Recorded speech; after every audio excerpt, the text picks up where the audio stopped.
So I kind of forgot to upload this video. I was editing it and it got kind of late and I still needed to record the outro, and I told myself, well, I'll do it the next day I have time. Several days passed where I was just busy doing other things, and then like kind of a week went by and I forgot that I still had to finish the video.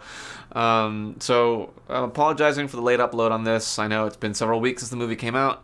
Nonetheless, I hope you find the conversation interesting. These conversation videos, they're not really reviews. They are just trying to talk about the subtext or the meaning or any kind of interpretation we can come up with from a recently released movie. This is going to be, I think, the first video in which we really struggle to find something positive to say about this film. If what you're looking for is more of a traditional horror experience in the sense that it delivers a lot of great scares and has you on the edge of your seat, I think this movie accomplishes that perfectly well. But as someone who has come to expect a little more substance from an A24 movie, well, maybe not expect, but certainly hope.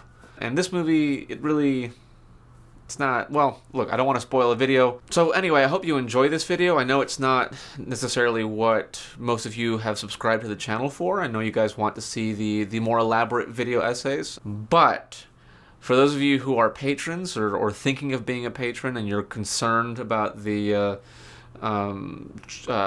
donating on a per video basis, I want to make absolutely clear that I don't consider these conversation videos, to be video essays, and therefore they will forever remain free because it really doesn't cost me much to put these together, but the video essays do, and that's where I would definitely love to have your support.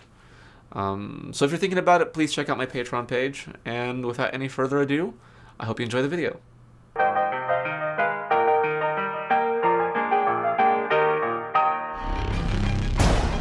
I don't like this. Dad, I don't like this. What's happening? Nina!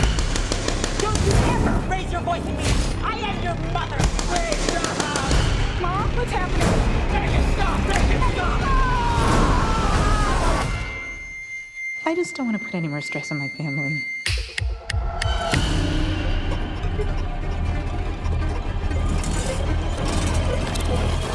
What were you hoping for or expecting going into this? Well, I never read anything about a movie before I watch it, like as a general rule, because I don't want somebody else putting their opinions in my mind. I want to form that myself. I had heard from a few people that it was really scary. Mm-hmm. When I was getting ready to go out, I was told by my husband that it was one of the scariest movies ever made. Yeah. And we were like wondering whether or not I should see it because I'm so easily scared by movies. Mm-hmm. And I think that knowing that going into it made me expect it to be a lot scarier than it actually was. But I wasn't like seeing things that I felt like they were going to stay with me for a long time, or like feeling like, oh, I'm going to feel freaked out by this later, or oh, this is disturbing me on a deeper level. Which is something that I'm easily very affected by. Like, for example, like to give a scale of how horror movies affect me, I saw The Ring when it came out in 2001, and I still consistently have nightmares about that movie. Mm-hmm. Like, to this day, it's probably my number one nightmare. But this movie, I thought maybe it was going to be that level of scary, and it did not deliver on that for me. I also was very misled as to what I thought the plot of the movie was going to be by the trailer and the title and the marketing. So what do you think it was going to be? I thought it was going to have to do with like either some sort of genetic evil situation. Like they really emphasize this generational thing. Yeah. And I very much... It's in the title too. Right. It's like literally the name of the movie. I very much expected this would be a movie that was about intergenerational trauma, because horror movies that are really successful are not just about the scary thing in it. They're about some real world theme. That's what makes them disturbing. Right, because they speak to some like deeper, not necessarily truth, but a deeper fear. Deeper fear, yeah. A real fear. A fear that we know and that we recognize and that we see. And so I expected that this would be somehow about intergenerational abuse or intergenerational, like the way that there are families where something terrible is passed down, if it's incest, if it's just the burden of whatever the parent survived, things like that. Right. I definitely got that impression too. I mean, the title, the trailer, the focus on the house and the thing about the mother, and like there was this sense that like there was something,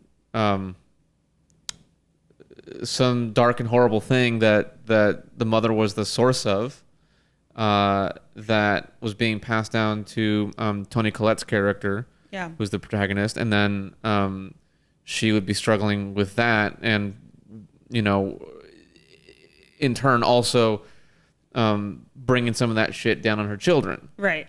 The trailer also led me to believe that there was going to be some sort of, I'm not sure if it's like an embodiment or like a connection between the grandmother and the young girl. And I was wondering, like, is there going to be like the grandmother's going to come back and possess her? Is it going to be some sort of like a skipped generation where the grandmother did something evil and then the mother is more trying to be sane and the daughter comes back evil? Okay. You know, I was really thinking about actual like family patterns of behavior and like real world stuff a lot. Yeah. And I think that the ultimate reason why I felt in the end kind of let down by this movie is I don't think it had very much real world stuff going on in it at all, is what it comes down to. Yeah. I was hoping for something similar, you know, in much the same way that a movie like The Witch, yes, obviously on the surface it's about the supernatural, you know, witches in the woods at the dawn of the creation of our country, basically. Yeah. I guess the dawn of the colonization of our country. Let's put it. That's more accurate. But beneath all that, it's about you know, America's roots in terms of its whole character, right? It's a movie about the nuclear family, the American nuclear family. It's about religion, our particular brand of religion, the roots of that, and it's also about feminism, and it's about like the oppressiveness of this patriarchal world. And you know, on and on and on. There's so many other things about that movie that you can latch onto that go beyond just the surface level of this is a horror movie about a witch, right? And the characters in The Witch are very relatable on an emotional level, even though none of us living today lived any experience even vaguely similar in terms of setting, location, actual experiences. You know, the feelings that they have and the fears that they have are the same fears that many people watching the film would feel. Yeah, and you recognize them, you know them, you feel like you understand these kinds of people, even if you don't know anyone like that personally. Like you get them. Yeah. You know, as irrational as some of them may be, irrational to us maybe, you get where they're coming from. They're a product of their environment in ways that are very tangible and believable. Yeah. But so I was hoping for something along those lines, because the last A24 movie I saw was It Comes at Night, which I was very disappointed by because I thought it was kind of like a pretty hollow movie at the end of it all. So here we have another very A24 type movie. It's elevated horror, whatever that means, and it's another story about a family, an American family that's dysfunctional. So I was hoping for something about generational trauma, or maybe even about mental health. Yeah. Because it certainly seemed that the kid was very disturbed. So I was hoping for something intelligent about maybe what that's all about. But the trailer was very vague. I didn't really, you know... and you get this impression, I got this impression about like something about possession, which ultimately ended up being pretty much true. Yeah. But not in the way that I expected. No, but I think like within the first few minutes of the movie, I figured it out. Not the specifics, because I didn't know the specifics, but it's in the scene where she's delivering her little speech at the funeral. Apology. And you see the necklace. And then you see it a minute later. Yeah, like it's almost like moments later you see it somewhere else, and I was like, oh, on okay. The mom in her coffin. Right, there you go. Yeah. So it's just like, oh, okay, this is some sort of cult-like thing. Right. this is probably going to be the first time on my channel in which we just spend most of this time criticizing this movie, I think, because I can't really think of anything beneath the surface to really talk about that the movie, I think, actually achieved. I don't think it ever actually achieved anything thematic. That was basically so I had a lot of time to think about this movie because I have very obsessive thoughts. Yeah. And I did not. I was too busy the past few days to really think about it. And also I didn't really care, honestly. But so go ahead. So I just kept texting Rafa Yeah, you kept and being like, bothering well, you me. know what they should have done? They should have done this. They should have done that. This could have been better. It didn't deliver on this. And then that's how we decided we should just sit down and sit down and talk about it. Make a video about it. I think this is a movie that has a lot of ingredients you wish were cooked differently. Right? That's a great way of like putting it. You see all these tools in its toolbox and like, oh, are you gonna do something with this? And then it never does. I thought the kid could have been a lot more interesting than she ended up being. What was her name? Charlie. I mean, going with Charlie, I have some big issues with the way that they dealt with this character, which I feel that her presentation is really ableist. Because I feel that she, even though she's never explicitly stated to be this, she reads very much to the viewer as being on the autism spectrum. Right. Maybe we finish the toy after the quiz.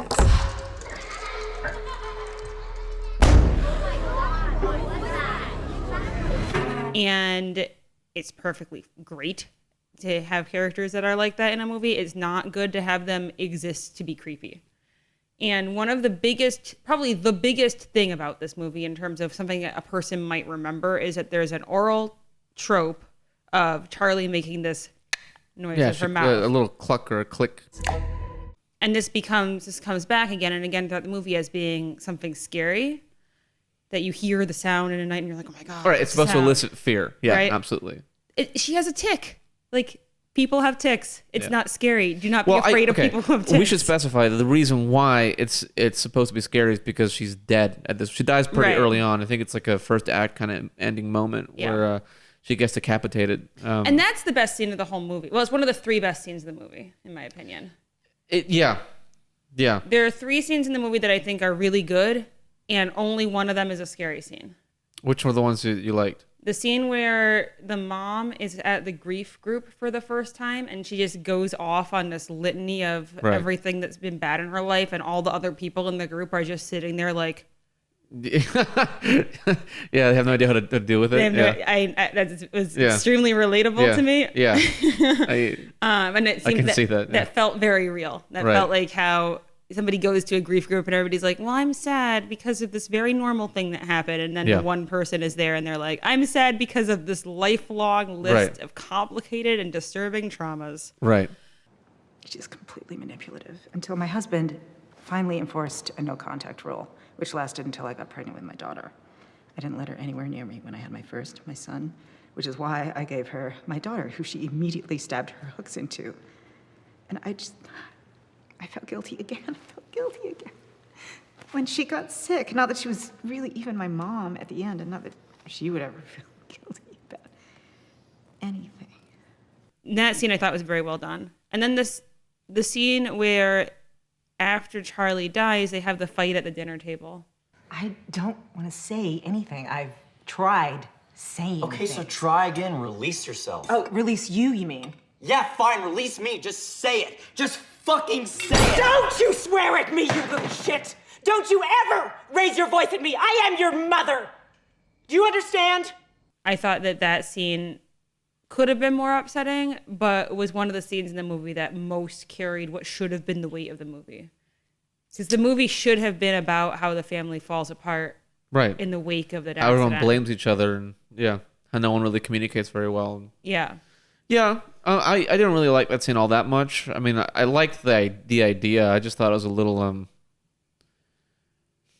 and I think this is the thing that another issue I have with this movie is how much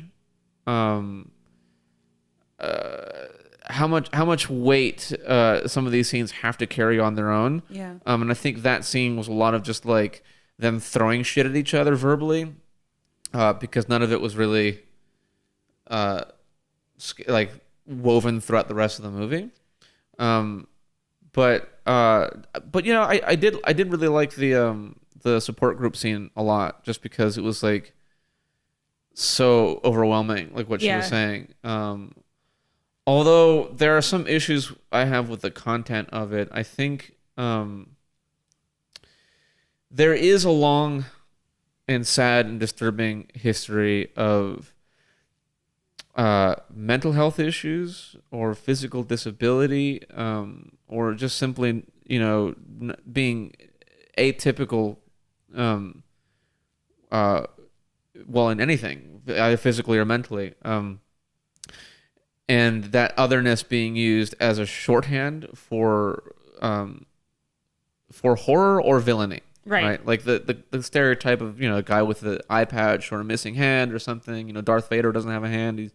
He doesn't have much of anything left anymore. Like, that's a villain kind of thing to do. Right. But also in horror, that trope is still very prevalent. And this movie, I felt did a lot of that. Like, yes, Charlie clearly is a kid who, if it weren't for what's revealed, that Charlie is apparently some sort of reincarnated god. Well, specifically reincarnated, like, hell god. Yeah, some sort of asshole god. My biggest problem with this whole movie is that Charlie reads like an awkward autistic kid, and it turns out that the reason she's like that is because she's literally evil. hellspawned. Yeah, she's literally evil, and that's why she's awkward and autistic. Which, like, that association...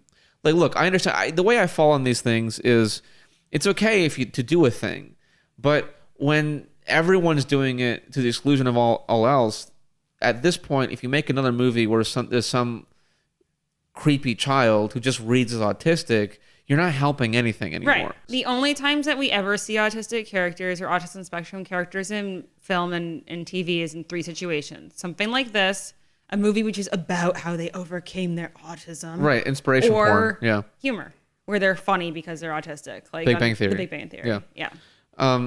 And none of those things are helpful or good or help normalize and help people to understand and relate to people that are right, because they exist in a vacuum. Like, so if you take like for example, a very normal white male.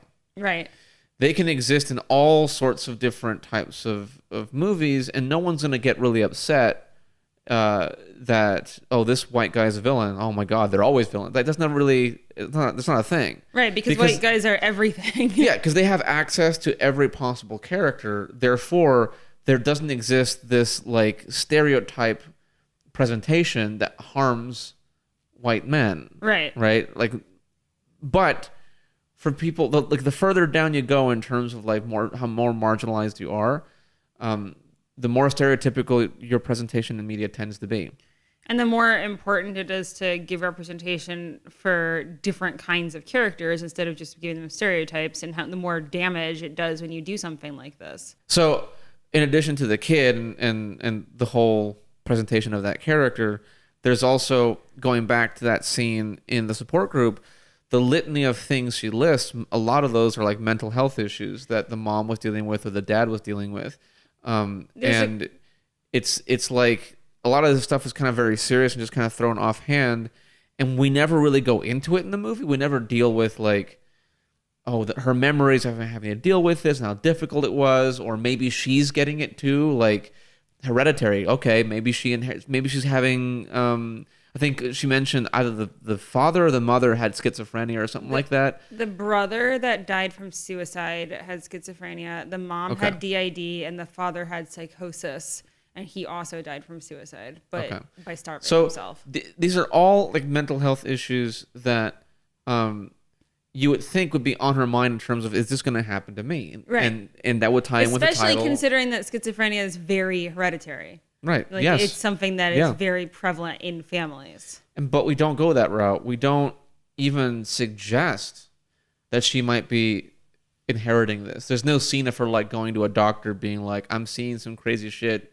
Should I be worried? There's no element of doubt factored into this. It's just, oh no, this is totally supernatural and it's totally real. There's no need it's all believable. This is what's actually happening. There's no need to question this. Ready for a piece of information? I don't know if you know that is going to make you like this movie less.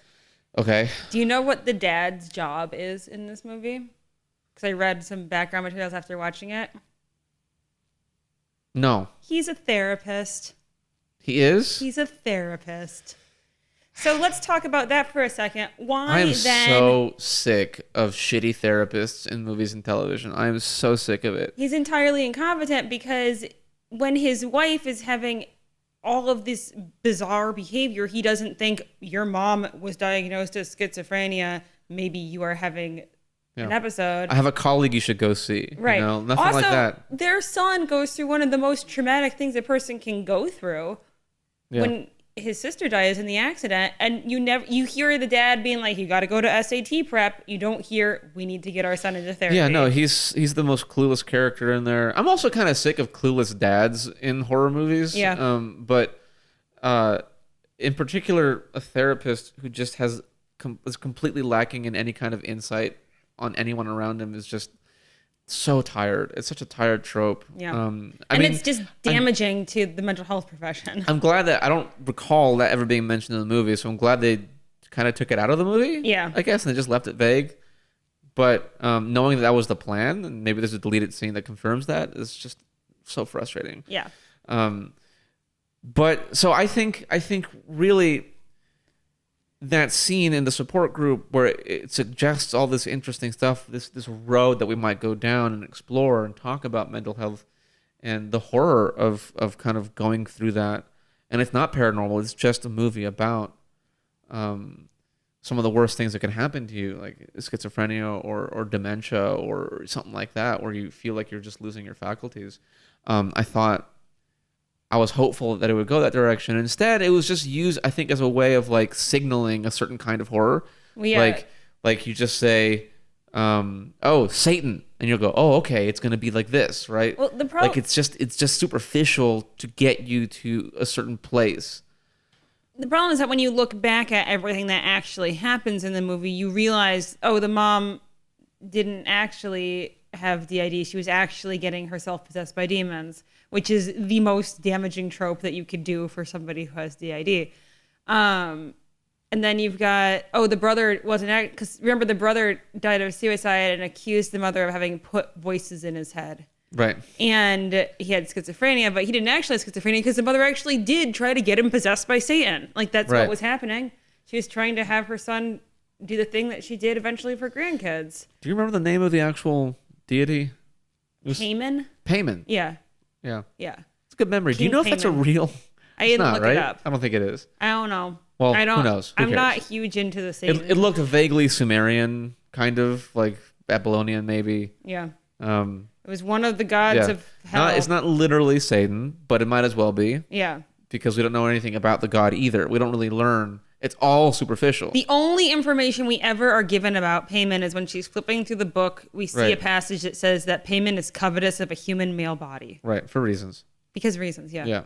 This god and the effects that it's having on other people falls into the same kind of tropes that I absolutely hate about ghost movies and possession movies, which is like, wait, why exactly are you doing it this way? Right. Like, why does a ghost want to move a cup and knock it off the table? Right.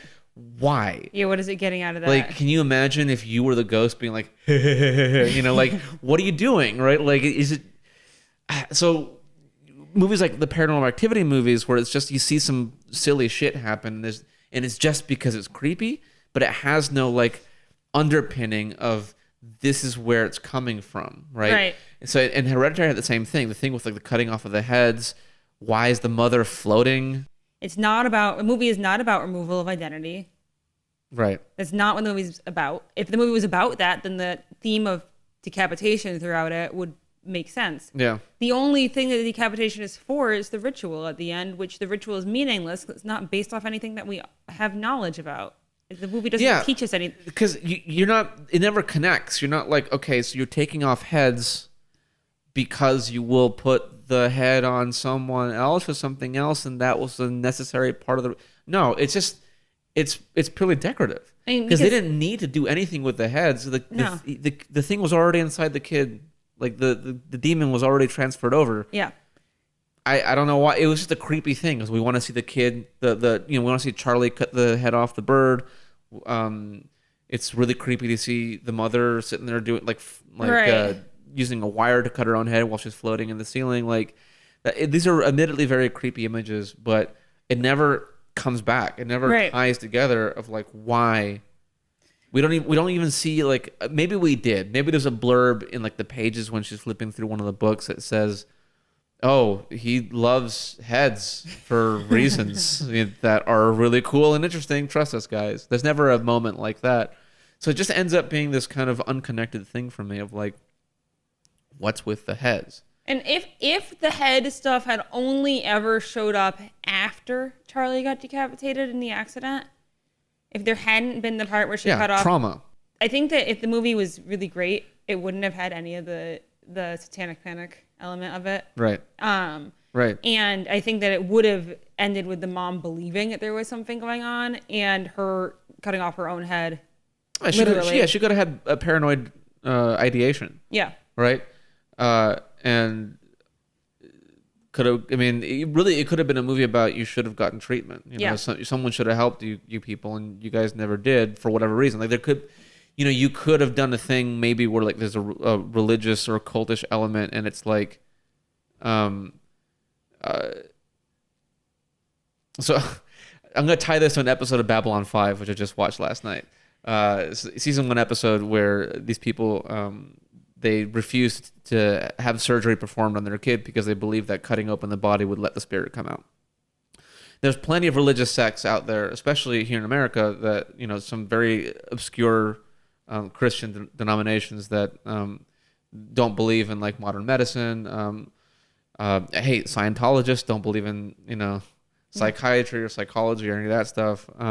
So you could have had your cultish elements. You could have had your obscure, weird religious elements and tied it into a family that refuses to get mental health help. Like refuses to go and see a therapist or whatever.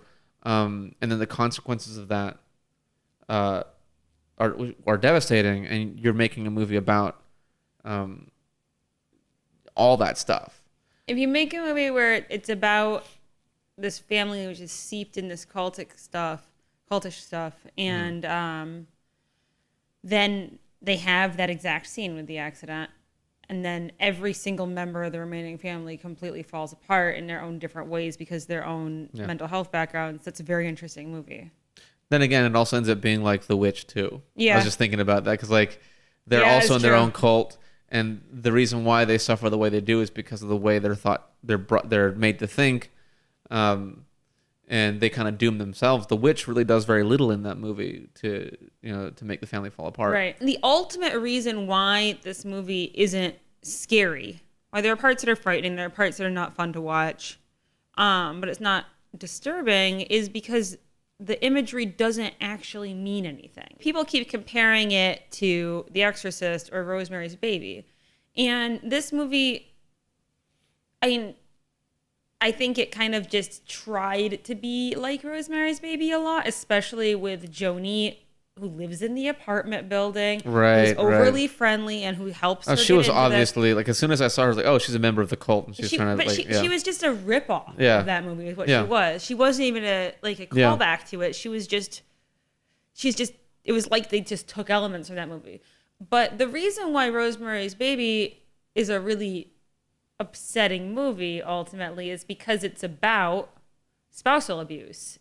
It's about this woman being used and having no agency. Yeah, and she's gaslit the entire time. Yeah. It's just a movie about how men treat their wives in abusive ways sometimes.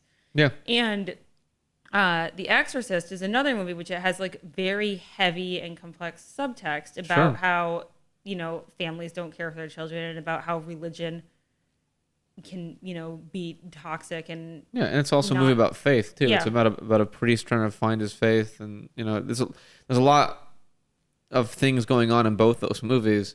Also, both those movies have, part of the reason they're very disturbing is they have strong themes of sexual abuse throughout them, and that's something that, and I don't think every movie has to have that to be disturbing. I'm more likely to be disturbed by a movie like that. But that's not present in this movie, with the exception of when that naked guy shows up in the house. Well, yeah, for some reason they're all naked. All the cultists. Yeah, that was the one For part. some That was reason. the one part of the movie where I would always look away whenever those naked people were there with their creepy smiles. I just hate. Really? Yeah, I don't like it. I don't like it when a naked man appears in the Yeah. shadows of your house. Yeah. That's the stuff women don't want. No, I understand that. But it kind of came off as goofy to me a little bit. Yeah. Because again, I'm just like, why are they naked? Like, Well, follows, for example. Yes, they're naked because there's definitely a sexual subtext to that movie. And like, it makes sense. And this one, you're like, okay, they're just naked. And are they supposed to be creepy because they're old bodies? Yeah, that's naked? a good point. Like, am I supposed to be creeped out because they're fat not old hot. people? Yeah. That's weird. I don't like that. That makes me uncomfortable. Not in the way they want me to be feeling uncomfortable, but just kind of like Why did you do why this? did you do that? You know? Okay, I just don't. This is another movie, and this is frequently my complaint about movies, but nobody behaves in ways that make sense in this movie at all. And Yeah, it's so frustrating. you know, the woman, her mom has died. She's relieved that her mom has died. She had a bad relationship with her mom. Her mom was emotionally abusive to her. They lived together. Why would you let your emotionally abusive mom live with you? That's complicated, I guess, because some people just Sure. aren't able to free themselves from that. She's been raised by a member of a cult, yet she is not even aware of all this cult shit. Right. If there's one group of people that cultists force their cult shit on, it's their kids. Right. They ruin their kids. They raise their kids with nothing but cult beliefs. So if this woman was trying to get one of her kids and then ultimately her grandkid to become a host for a deity, don't you think she would have raised those kids to believe in this deity? Right. You know? Why go so secretive about it? You have a kid that you could just raise and indoctrinate. Yeah. It seems You have ridiculous. Two kids. And like, that's like someone who's like super religious neglecting to tell their kids about Jesus Christ, and then you're like Exactly. later in life have to struggle. Don't you believe in God? And like, I've never heard about this before in my life. Like, Right. what is wrong with you, child? Oh wait, that's my fault. I should have taught you.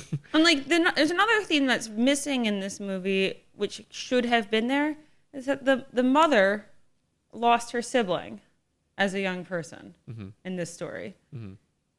And then one of her two children dies. There's never a time where she is worried for her son going through that, what she experienced herself. She never thinks like, there's never a time where she ever has any feelings of like, oh my God, Peter, how is he coping with the loss of Charlie?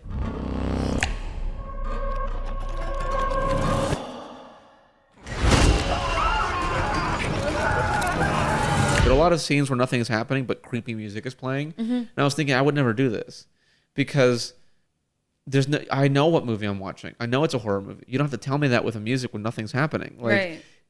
I think horror is actually scarier when it's more real. And when you're not sitting there being told, this is the genre, and then you can be like, oh, okay, yes, scare me. I'm ready to get scared. Like, that kind of like cheap prepping of the audience is so frustrating to me. And this movie had it in like just tons. And like, they live in a dark house where they never turn on the goddamn lights. They never turn on the lights. Like, it's dark during the day. Yep. They don't open the windows. They don't. It's just a dark house. And whenever creepy things happen at night, they're just wandering around the halls at night with no one turns on a light. No one takes out their cell phone. Like, Yeah. these aren't real people. I can't believe them. Especially the part which is the least believable to me is when Peter gets up in the night and can't find either of his parents after all of this terrible shit's been going on in his family. He doesn't just turn on every light in the hallway as he's walking down the stairs in there. And he finds his dad's charred corpse and then doesn't think, I'm going to turn on a light. Right. Yeah. He doesn't even take his phone out to investigate and be like, is this really my dad's charred corpse? Like not even that. Yeah. And the reason why is because this is a horror movie. And in horror, you need to have darkness and shadows. So we understand that we can't have light because it's scarier when it's dark. And that's stupid. That's stupid that we allow genre movies to do this. Like, we let them get away with it and we in fact encourage them to do it, and because it makes the job easier on the filmmakers. It's easier to make something creepy if everything's dark. You know what's hard? Having a character who's real, walking around, turning on all the lights, and you're still scared. Yeah. You still manage to scare people with that. Like, the next trope that continued in this movie that I'm sick of when there's no explanation for it is that there's never any involvement with the police. And I think that this movie cheated real bad with that, considering that there was a fatal car accident and you never see a police officer. Right. The son is never getting charged with manslaughter. I mean, I get white privilege exists, no, but like there's no acknowledgement. They'd skip over everything that happened. They go straight from that to like we're burying the kid. Yeah. There's never an investigation, you know, like they never investigate like the party where the kids were drinking, you know, like Yeah. like all that stuff gets skipped, which is a very white view of the world. There's right? also Where no social consequences either. Like one of the next scenes we see with the boy is him smoking underneath the bleachers with his friends, and like it's like nobody's acknowledging. I mean, you can't even tell exactly how much time has passed. Right. But clearly, it's very recent because he's just like spacey and not really there, which made me wonder how did he get the whole story out to his parents? Right. If everything we're seeing of him post accident is just like non-communicative. Right. Like, okay, but he's sitting there and his friends are joking around and like smoking their joints or whatever, and it's just like, does this society or like this town just does not acknowledge anything that's happening with his family? That's Right. weird. It's weird, and it's not played up to be weird. No. It's right. not like everybody's It's not like a setup of Right. like, yeah, there's something wrong with the entire town, you know? Right. No.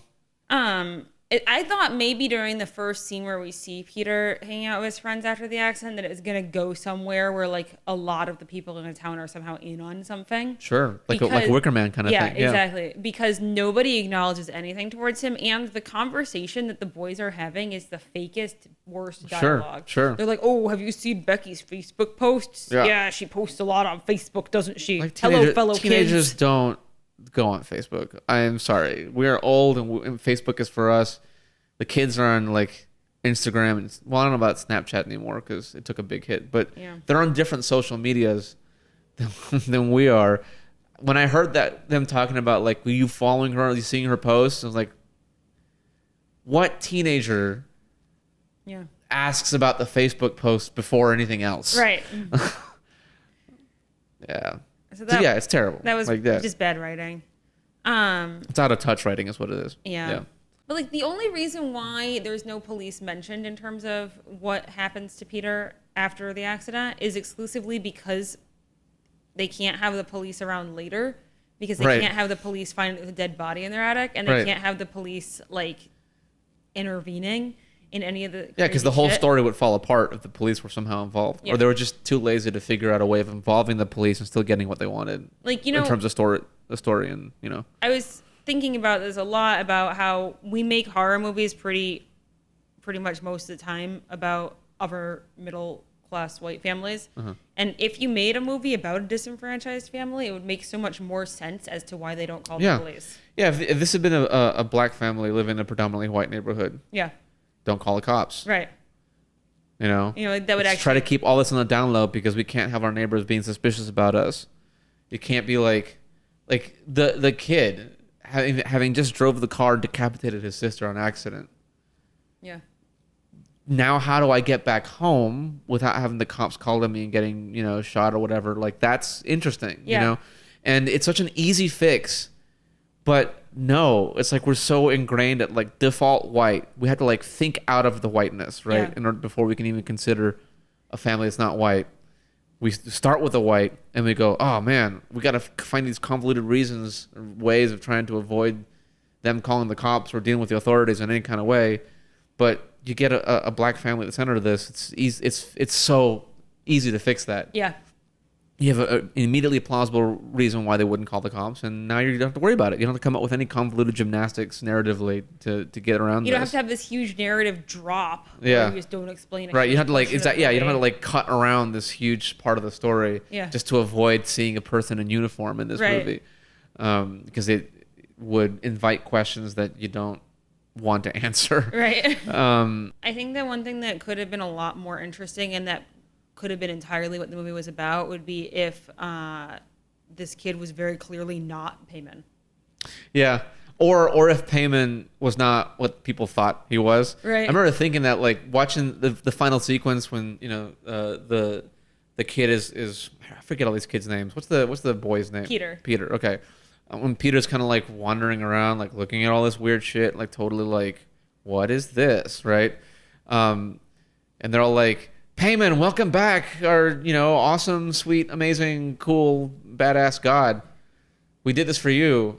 It would have been really cool if Peyman's like, I didn't want that at all. Like there's never been a movie where the invocation of some god or some paranormal entity was like, you have me totally wrong. Like, your belief system has nothing to do with me. What the hell did you just do? If he was like, the worst thing you could possibly have done to me is trap me in this mortal body. Right. Like, I'm supposed to be, I'm down. Yeah. I have a lot of stuff going on in hell now. Like, what? Just, no. I've got a whole realm to run. What am I doing in this treehouse with a bunch of weirdos? Yeah. At the end, when they do have Peyman in Peter's body, it's actually just Charlie. Right. And it would be really great if there had never been any sign, because you're meant to think that Charlie actually was Peyman because of all the weird shit that Grandma did, and because she was into making those little figures. Well, they explicitly tell you that Charlie is Peyman, and they have to, like, and Peyman was put in the wrong body. Right. Peyman was in Charlie at birth, and they had to kill him, which is why I guess she got decapitated on the pole that had the little symbol on it. It was all meant to happen. And that now Peyman has been properly placed in the right body. But the cultists tell you that. So Right. it's possible And Charlie that clearly is not aware of her any of own. this. Yeah, she's not like, oh, yes, I am Peyman. Well, thank you. Like, the whole time is just like, what are you talking about? Like, has absolutely no knowledge of anything they're talking about, which is the only knowledge she has weird. of anything is the idea that she was meant to be a boy, which she talks about. She talks about that in the one conversation that she has with anyone in the whole movie. Right. They're like, oh, you never even cried when you were born. Mm-hmm. And she's like, Grandma wanted me to be a boy. I was supposed to be a boy. Yeah. And like, then they're talking about like, we've corrected the female body and now you're in a male body. And it would be very interesting if the whole point of the movie, if that climax had happened like at the beginning of the third act, and the rest of it is, it's just this weird kid. There never was a Peyman. Right. Now they've killed an entire family and done all these rituals, and she is in her brother's body, but she's still the same kid she always was. She was never anything more than that. Yeah. Because realistically, if you how horrific would that be too? You know, like experiencing death and then being brought back and being shoved into your brother's body, who is now dead, who's now no longer there. Both your parents and your grandmother are dead. And I thought maybe they're going to play with that when in the beginning of the movie that she's like, who's going to take care of me when you die? Right. You know, like, because she's just not, the list of missed opportunities. She's not satisfied with the answer that Dad and Peter are going to take care of you, which is not even the right thing for a mom to say. No. The mom there should say, honey, you'll be a grown-up by the time that I die. It's such a weird response she gives to her. Yeah. But then it's also this element too of like, the switching bodies being horrific kind of thing, and specifically switching genders. You're supposed to have been this. It has an element of transphobia to it, doesn't it? Absolutely. I mean, especially considering that she presents as very tomboyish when she's alive, you know, that she isn't interested in girl stuff. Right. Like, the horror is like, it kind of plays into this bizarro conservative narrative of like, there's this fear that if you allow like trans folk to go into a bathroom, somehow it's like a virus. It'll affect the children, right? That's exactly what this movie is kind of doing, right? Yeah. This gender swap is being imposed on this child, these two children. Yeah, when you think of it, it's this very Republican thought process, isn't it? Yeah. That it's the adult who's forcing the child to feel like she's in the wrong It's body. a whole community of adults who believe in wacky, crazy, out there shit, and they're forcing this change on these kids, and we're supposed to be horrified by it because it literally kills everyone in the family. It kills everyone in the family. It also kills the kid who's in the body, right? Right. And it's not like, and even if we were to do the thing that we were talking about earlier, where it's about the horror of being in this new body and all your family is dead, it would still be along those same lines, because it's the changing of the body that is horrific. Right. Not how society is reacting to it. It's what has been done to you, right? Yeah.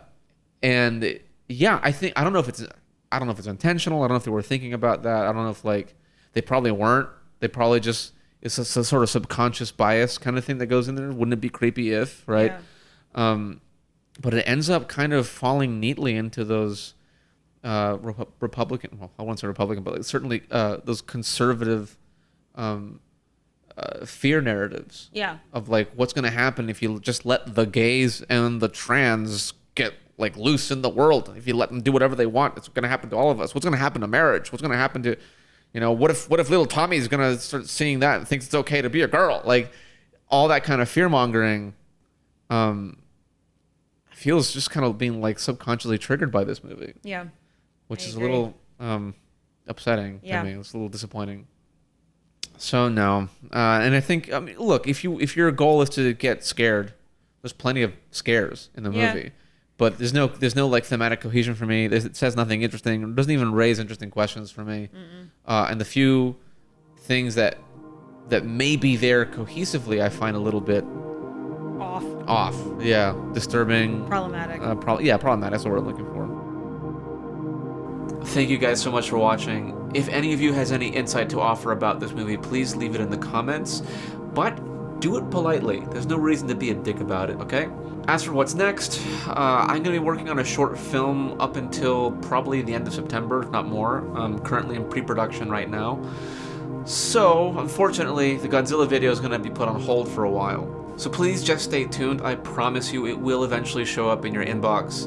And once again, thank you for watching The Long Take.